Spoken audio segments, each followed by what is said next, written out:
This call is now being recorded. Bom, vamos lá. Uma coisa que eu acho muito interessante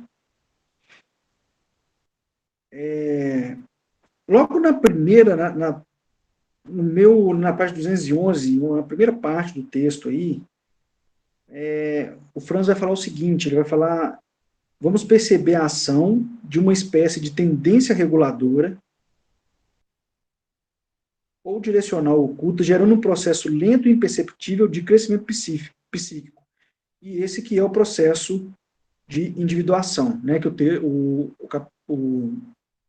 título desse capítulo é o processo de individuação, né? E ele está falando, então, de uma espécie de tendência reguladora do processo de individuação. Isso é importante porque tem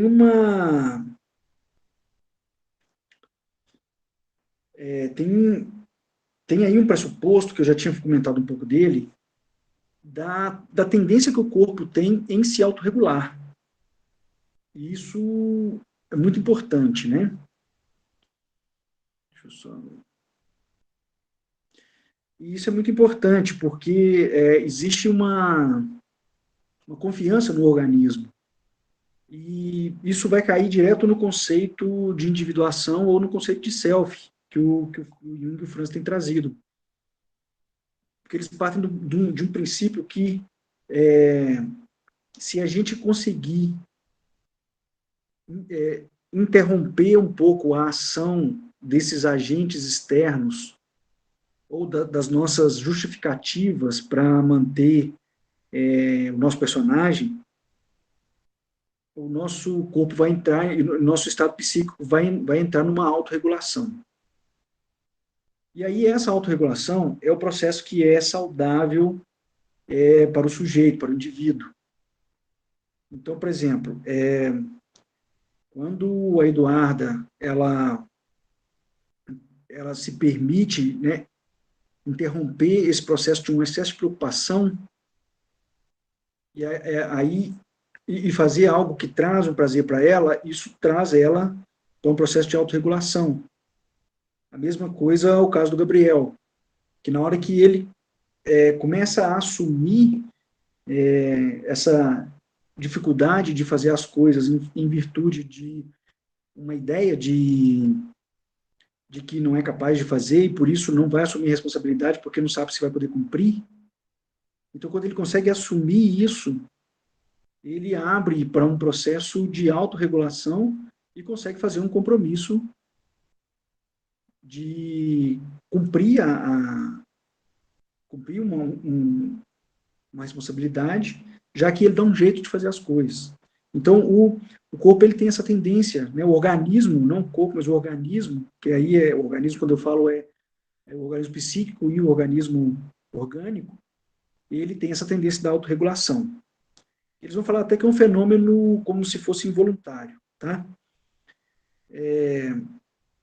E aí, o autor vai falar que o centro organizador, de onde emana essa ação reguladora, parece ser uma espécie de núcleo atômico do nosso sistema psíquico. O que isso significa? Que o nosso sistema psíquico, se ele não tiver interferência, ele tem uma tendência a ir para essa ação reguladora. E é como se ele tivesse um núcleo, que eles estão chamando de núcleo atômico, que é o responsável por fazer essa tendência reguladora.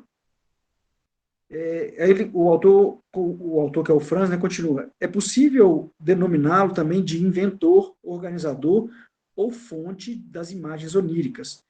Jung chamou a esse centro o self e o descreveu como a totalidade absoluta da psique, para diferenciá-lo do ego, que constitui apenas uma pequena parte dela. Então, o ego é uma parte do self, né, e o self é algo mais completo, é como se fosse o todo da psique humana, né? Eu quero pegar um pouquinho, falar um pouquinho desse self, porque o self tem umas coisas muito interessantes, então eu não vou entrar agora na questão do ego, não. Eu só quero que a gente traga esse conceito do self, porque eu acredito que vai trazer um ancoramento para essa disciplina. Na verdade, eu fico em dúvida se esse texto teria que ser mais no final ou se ele encaixa bem agora. Mas encaixando ele agora, eu uso ele como um ancoramento, porque aí a gente vai começar a entrar, então, na questão mais daqui a pouco, na questão das fantasias, e entrar mais nessa parte do ego, para resolver o ego. E o que, que é por que, que a gente está tão preocupado nessa resolução do ego? Porque quando a gente minimiza os impactos do ego sobre a nossa ação, a gente abre para essa existência mais pura do self. E quando a gente se entrega para essa existência do self, aí então acontece essa ação reguladora do núcleo psíquico, e aí a gente entra num estado saudável, num estado de paz, de tranquilidade. Por isso que é tão importante minimizar essa influência do ego sobre o nosso comportamento e a forma como a gente enxerga as coisas. Então, definindo um pouco o que é essa questão do self. O autor continua. O self pode ser definido como um fator de orientação íntima, diferente da personalidade consciente, e que só pode ser apreendido por meio da investigação dos sonhos. Mas essa questão eu não quero entrar nessas coisas dos sonhos, não. Mas o que, que ele está falando, então? Um fator de orientação íntima, diferente da personalidade consciente. Por que é importante fazer essa diferenciação? Porque a personalidade consciente, esse aspecto da consciência, ele está muito relacionado aos saberes sociais, às verdades sociais. Então, tem aquela grande influência da institucionalização, que a gente viu na psicologia, das legitimações. Então, essa personalidade consciente, ela é uma personalidade que esse personagem que eu venho tratando, ele tem algo muito forte desse aspecto social. Então, essa personalidade consciente, ela está muito orientada por esse aspecto social também, e talvez principalmente. E isso está um pouco na contramão da autorregulação do organismo. Por isso, então, que se distanciar dessa personalidade consciente, nesse sentido social, e deixar esse fator de orientação íntima nos guiar.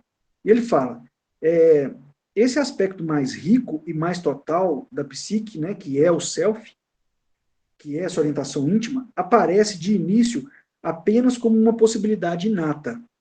Tá? O que ele quer dizer quando ele está falando isso? Que aparece no início apenas como uma possibilidade inata. Ele está falando que a gente tem esse potencial dentro de nós, mas que esse potencial ainda ele não está plenamente desenvolvido, porque ele está eclipsado por outra coisa. A base do funcionamento da psique humana, que a psique é como a gente entende a realidade, né? A gente viu isso no simbolismo. Então, ele é uma possibilidade importante para nós, mas ele ainda não está em pleno funcionamento porque a gente está sendo estruturado, fundamentado ainda pela personalidade. Tá?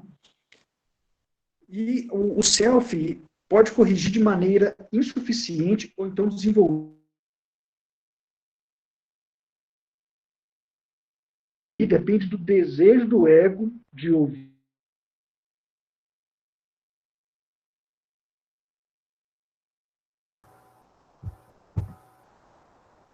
Aí na internet caiu, vou voltar aqui.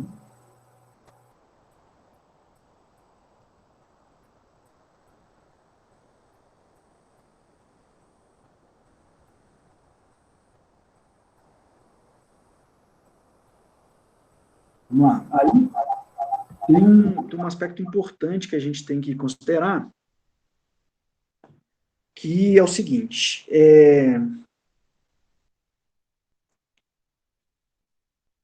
olha o que o autor está falando, que é o critério de desenvolvimento que é o critério de desenvolvimento do self. Quanto vai evoluir depende do desejo do ego de ouvir ou não suas mensagens. Então está falando o seguinte, que o self, ele sendo esse centro organizador, ele é esse lugar de orientação íntima. Né? E o que vai permitir o desenvolvimento do self, então, é a disponibilidade de ouvir o que o self tem a dizer. Só que, olha o que o autor fala, o desejo do ego de ouvir. Porque a gente, é o que eu falei, a nossa ação está fundamentada pelo ego. E o grande desafio, então, é minimizar os impactos do ego para poder seguir mais essa orientação íntima. E para poder minimizar, portanto, o impacto do ego, é preciso, então, colocar o ego alinhado com as orientações do self, com essas orientações íntimas. Aí ele vai citar um exemplo que é interessante, que ele vai falar assim, olha, assim como o Nascap, que é uma tribo nativa americana, percebe que a pessoa receptiva às sugestões do grande homem, né, que é o espírito superior, tem sonhos melhores e mais úteis, o nosso grande homem inato torna-se mais real aos que o ouvem do que aos que o desprezam. Ouvindo, tornamo-nos seres humanos mais completos. E aí, então tem uma analogia aqui do self com o grande homem. O Jung vai comparar muito o self com esse grande homem, né? Quero pegar um pouco mais para a gente poder entrar um pouco o que é esse grande homem, tá? Ele vai falar assim, olha, e a realização dessa unicidade no indivíduo é o processo de individuação, que é o tema desse capítulo. Então, o que é o processo de individuação, então? É essa escuta dessa orientação interior que a gente tem. Então, quanto mais a gente puder ser guiado por essa orientação interior, por esse grande homem que está dentro de nós, mais a gente vai entrar nesse processo de unicidade e mais, então, a gente entra no nosso processo de individuação, da produção de nós mesmos enquanto indivíduos. Só que para que isso aconteça, a gente, então, tem que pegar o ego que, vou colocar assim, age por conta própria e precisa fazer uma transformação nele e fazer ele escutar as orientações desse grande homem, né, do self, e não mais ficar escutando as orientações da personalidade. Tá?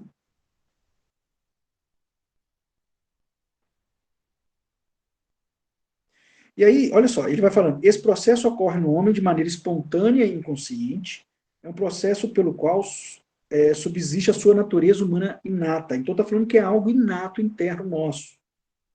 No entanto, em seu sentido estrito, o processo de individuação só é real se o indivíduo estiver consciente dele e, consequentemente, mantendo uma ligação viva com ele. Então, ele vai falar então de um aspecto da consciência, né? Então, por que é importante esse aspecto da consciência? Porque é a consciência que vai definir e permitir que o ego escute o que esse grande homem tem a dizer, né? O que o self tem a dizer. E aí ele continua falando assim, olha, o processo de individuação é, na verdade, mais do que um simples acordo entre a semente inata da totalidade e as circunstâncias externas que constituem seu destino. Sua experiência subjetiva sugere a intervenção ativa e criadora de alguma força suprapessoal. Por vezes, sentimos que o inconsciente nos está guiando de acordo com um desígnio secreto. É como se algo estivesse nos olhando, algo que não vemos, mas que nos vê. Talvez o grande homem que vive em nosso coração e que, através dos sonhos, nos vem dizer o que pensa a nosso respeito. Então, vocês percebem que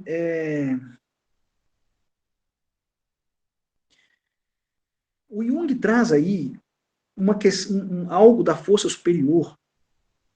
Então, ele traz alguns elementos dessa questão da força superior. Ele está falando, então, de uma instância inata dentro de nós, que tem uma inteligência mais apurada, né, que é essa orientação íntima.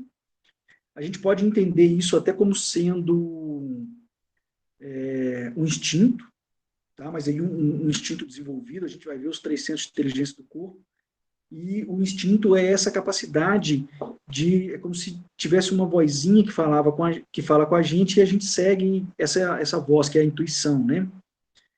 Então, o Jung está falando, para mim, ele está falando claramente disso. Ele está falando, então, da influência de uma força superior, né, de uma uma força que ele vai chamar aqui de suprapessoal, que vem de um outro âmbito, que eu entendo, então, como uma influência da força superior, tendo essa influência sobre nós.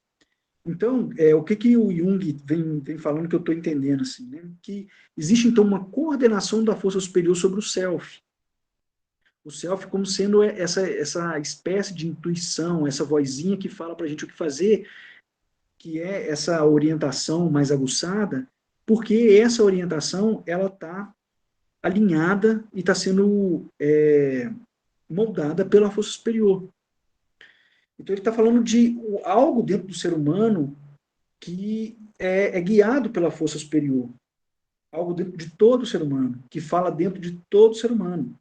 E que aqueles que têm uma capacidade de escutá-la são aqueles que conseguem domar mais o ego.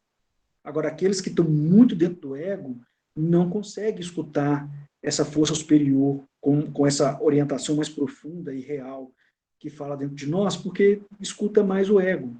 E aí não consegue escutar outra coisa. Tá? E o que acontece? O que vocês acham que aonde está a saúde do indivíduo? Quando ele está escutando o ego ou quando ele está escutando o self?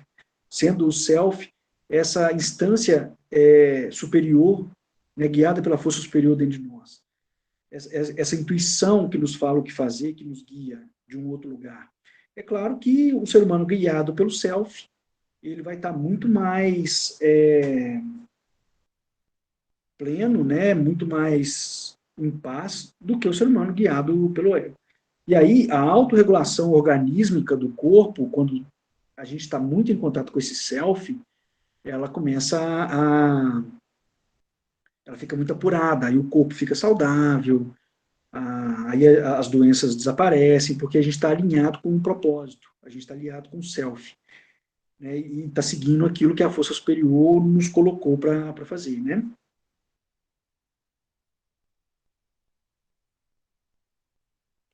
Aí, olha que interessante. Ele vai falar assim: o simbolismo do altar significa que, para realizar um processo de individuação, é preciso nos submetermos conscientemente ao poder do inconsciente, em lugar de pensarmos que devemos fazer, em que devemos fazer, ou o que considera melhor fazer, ou o que se faz habitualmente. É preciso ouvir para poder compreender o que a totalidade interior, o self, quer que façamos, aqui e agora, em uma determinada situação.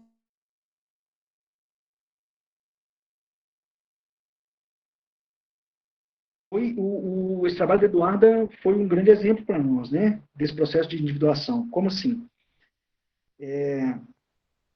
Ela se submeteu conscientemente, né, dentro da consigna que eu dei para ela, para poder não executar a resenha, né? Dentro dessa consigna, ela pôde, ela estava consciente desse processo, e aí ela se desvinculou desse processo do exagero dela do que deve ser feito, ou do que considera melhor fazer, né? E quando ela se desvinculou disso, que é o ego quem fala isso, ela pôde então entrar em contato com esse self e aí ter um momento com esse self, um momento de integração com o mais profundo dela, né, ou com a profundidade dela. E aí ela encontra um estado mais de plenitude, um estado de mais felicidade, vamos colocar assim. E é esse o processo de individuação, é quando a gente então consegue se aliviar a carga desses, ou aliviar essa carga do que a gente considera sendo o melhor a fazer, e nos permite então guiar por essa espécie de sabedoria superior que está dentro de nós, que é esse self. Aí o Franz vai falar que o self é um impulso que vem do nosso anseio por uma autorrealização criadora e única. É um processo no qual é necessário.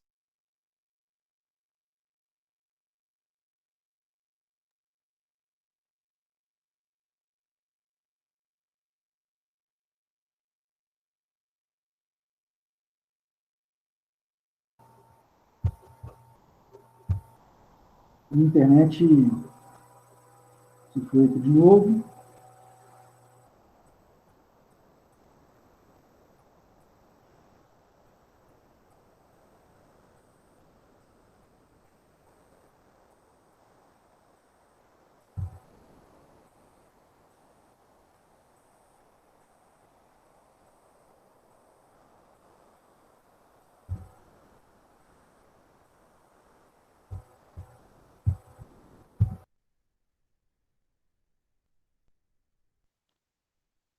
E aí, ele continuou falando o seguinte: o verdadeiro processo de individuação, isto é, a harmonização do consciente com o nosso próprio centro interior, ou self, em geral começa infligindo uma lesão à personalidade, acompanhada do consequente sofrimento.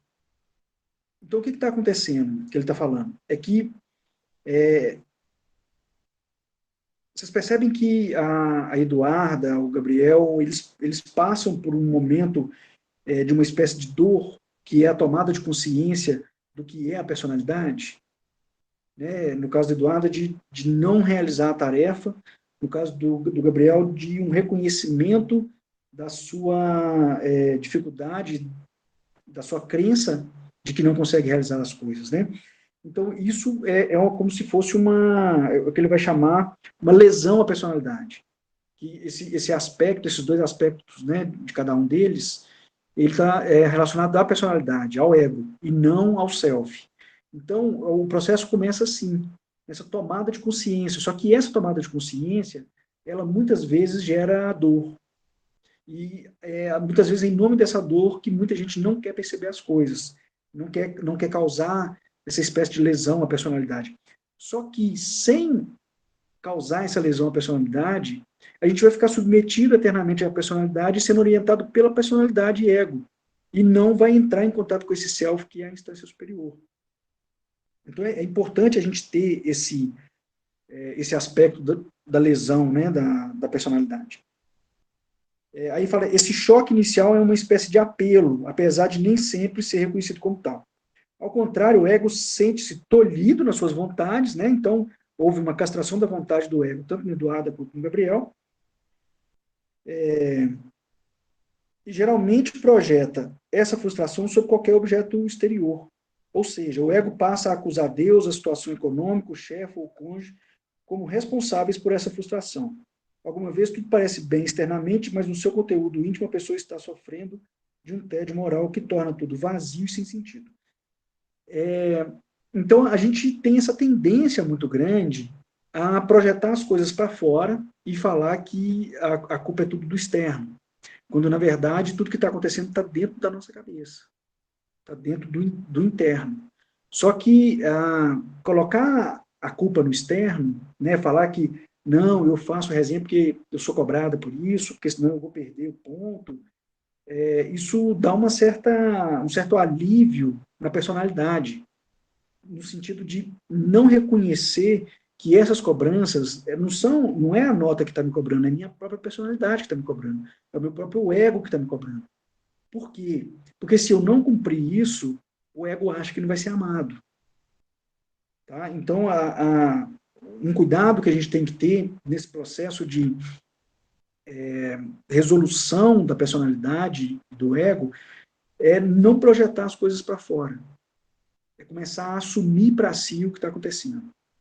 Então, é não falar que a culpa, né, porque eu estou no relacionamento, mas a culpa é o fulano, que é muito difícil, o ciclano, que é muito difícil, sem me responsabilizar. Então, quando eu jogo a coisa para fora, eu coloco no outro, eu entro num processo de desresponsabilização do que está acontecendo e jogo a responsabilidade no outro. Depois ele vai trazer um aspecto da relação do self com o ego, que é o aspecto da sombra. E aí ele vai falar que a sombra não é o todo da personalidade inconsciente. Representa qualidades e atributos desconhecidos ou pouco conhecidos. Aspectos que pertencem, sobretudo, à esfera pessoal e que poderiam também ser conscientes. Sob certos ângulos, a sombra pode também consistir de fatores coletivos que brotam de uma fonte situada fora da vida pessoal do indivíduo. Bom, eu não sei se vocês já ouviram falar dessa metáfora da sombra, né? É muito comum, assim, ter alguns livros de autoajuda que vai falar muito a questão da sombra, né? E o que é essa questão da sombra? O próprio nome já fala, né? A sombra é onde não tem luz, né? Onde tem alguma coisa tampando a luz. Então, a sombra, ela faz uma analogia com a escuridão, ela é um simbólico da escuridão. O que é, então, essa escuridão? É aquilo que a gente não vê. É como um simbólico da gente estar de olhos vendados, cego, na cegueira, na escuridão, sem enxergar as coisas. No escuro a gente não enxerga nada. Então, quando está falando da questão da sombra, está mostrando, então, aqueles conteúdos do inconsciente que a gente, por algum motivo, não quer acessar e joga, coloca na sombra, coloca no escuro para não ver. E aí, uma parte do inconsciente se torna um quartinho escuro, aonde as dificuldades que a gente tem de resolver, principalmente as dificuldades criadas pelo ego e pela personalidade, a gente coloca nesse quartinho escuro e não vê. E o fato da gente não estar enxergando, muitas vezes a gente fala que não tem. Uma coisa que eu falo muito agora é, por exemplo, a gente está num momento agora, né, muita coisa acontecendo, muito escândalo de corrupção no Brasil. Eu falo que é o momento que acendeu a luz do quartinho escuro, porque a gente está enxergando algumas mazelas que nós temos. Né? A corrupção está vindo à tona com muita força, muitos casos de corrupção, e está tomando uma repercussão grande, né? Só que isso não é de agora, isso já vem há muito tempo. Então, isso também tem uma coincidência com a questão da pandemia, né? O que é a pandemia? A pandemia, é como se a gente deixasse o nosso quartinho escuro em casa e fosse para a rua, atrás das distrações externas, e não vê o quartinho escuro. Só que agora a gente foi obrigado a ir para dentro de casa. E aí a luz do quartinho escuro foi acesa. E nós estamos tendo que elaborar um monte de coisa com a gente mesmo.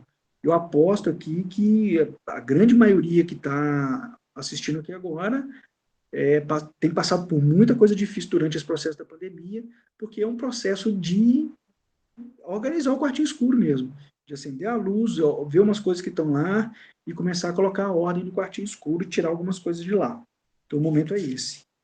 Então, a sombra, ela está fazendo uma analogia ao aspecto do inconsciente que a gente não quer enxergar, que a gente não quer perceber.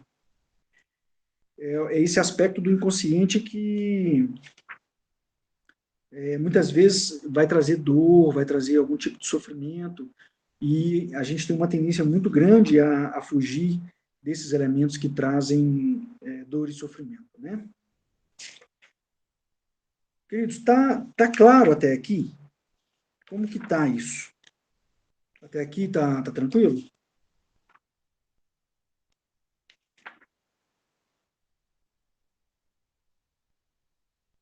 Sim, não? Ninguém escutou?